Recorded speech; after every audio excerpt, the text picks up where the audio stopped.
আসসালামু আলাইকুম বন্ধুরা, শুভ মধ্যাহ্ন। সবাই বলো বগুড়ার দই খাঁটি, কিন্তু আমি বলবো বাসায় বানানো এরকম স্পেশাল দই সবচেয়ে খাঁটি, যেটা জাল দিয়ে ঘন করে পরিমাণ মতো চিনি দিয়ে নিয়েছি। তারপর এখন বাজার থেকে আনা একটা ছোট দই বাটিতে আবরণ দিয়ে নিচ্ছি এখানে। তারপর এখন আমি দইয়ের মিশ্রণটা একদম ভালোভাবে সুন্দর করে বাটিতে ঢেলে দিব। তো ঢেলে দেওয়ার পর এখন আমার যেটা কাজ সেটা হলো এটাকে গরম কিছু দিয়ে ঢেকে দেওয়া।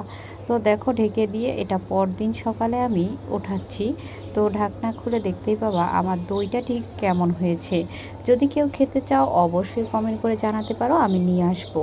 এই হলো ফাইনালি আমার দইয়ের সুন্দর গ্রেভি কালার, বা দইটা কেমন হয়েছে সবাই জানাবে, ঠিক আছে?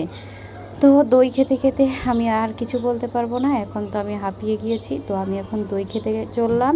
তোমরা যদি কেউ খেতে চাও অবশ্যই আমার বাসায় চলে আসো, আর কমেন্টে জানাবা আমার দইটা কি সুন্দর হয়েছে কিনা। আল্লাহ হাফেজ।